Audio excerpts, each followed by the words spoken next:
I'm David Batulis, getting back to the enthusiastic response from the Republican Party in Vermont by answering some of your questions.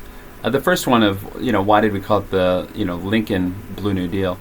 First, because, I happen to be descendant of W.J. Spalding, the divine, the minister, and Dr. Martha Berry Spalding, who were neighbors to Abraham Lincoln, of which we have photos of the Lincoln kids in our family photo album, which are more complete telling of the Lincoln family than you'd find even with the U.S. government. We'd be happy to share that with folks that are interested. The other questions that we got. So we think that the H.438 bill can have an amendment that has a Lincoln Blue New Deal response that's qualitatively different, qualitatively better than the Green New Deal style response that you're seeing from other entities. And so we provide a request that's, very conservative, in line with, the origin of the Vermont Republican Party, which really does trace back to, this photo album of individuals that I, happen to be descendant of two of the three folks that were real enthusiastic founders of the Republican Party in Mount Pleasant, Iowa, where we have ties to Vermont, New Hampshire, and New York, going back to America's founding.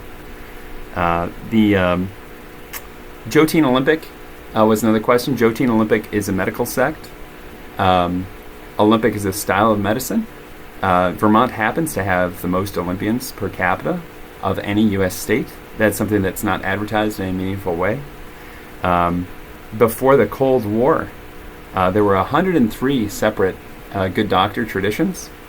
In Vermont, we have at least four great medical traditions, including the French tradition, the Dutch tradition, the Prussian tradition, the English tradition, which happens to not be a historical marker for any one of those four. And yet that happens to be the predominant origin of, those of us from here in Vermont. I happen to be descendant of the folks, the Batavian Knights that built West Point. We were Lithuanian. We were a rare tribe. We're the tribe that domesticated the horse. We think that happens to be important.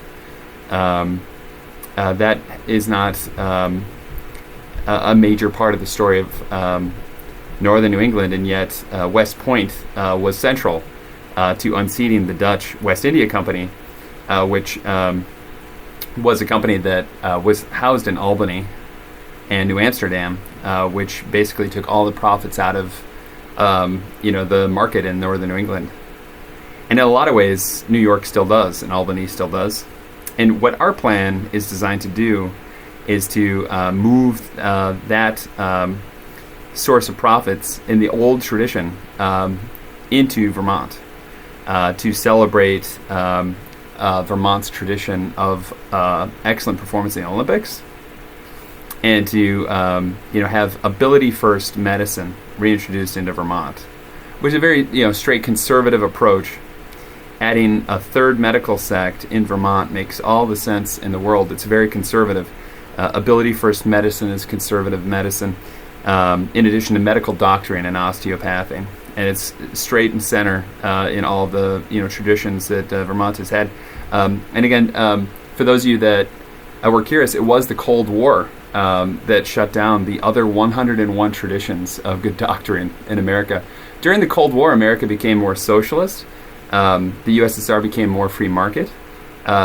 Lawmakers have forgotten, and many were very enthusiastic in their response to me, not aware that there were 103 good doctor traditions before the Cold War, and that shrunk down to 2.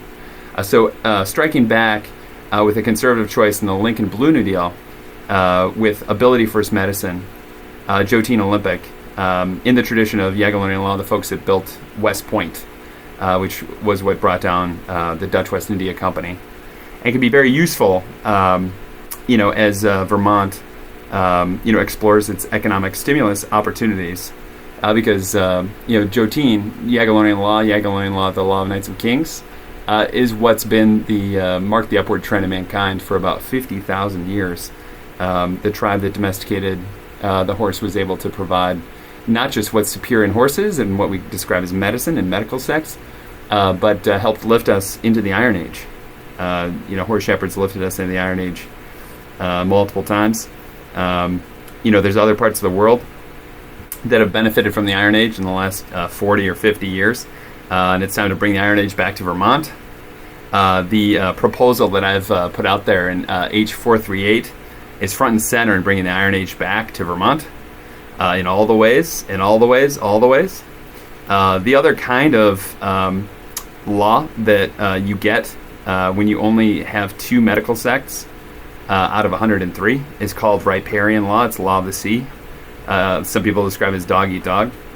The way that you get a better healthcare system is by offering different qualitative options. The Jotine Olympic Ability First Medicine is a much better option for all of us, even those that that choose not to participate in it. And that's in macroeconomic theory, we'd be happy to discuss that with other lawmakers that have more questions. We want to thank you guys for all of the response, and re-engage. We'd be happy to discuss the opportunity at your office.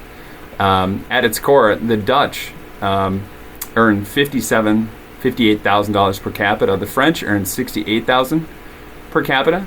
London earns $56,000 per capita, and in Vermont, $48,000 per capita, despite the fact that we won the Revolutionary War against those other 3 countries. And so there's something those other 3 countries have done that Vermont hasn't. One of them is having this tradition of chivalry that I describe and reintroducing the Napoleon Bonaparte College of Knights and reintroducing a third good doctor tradition to make Vermont great again.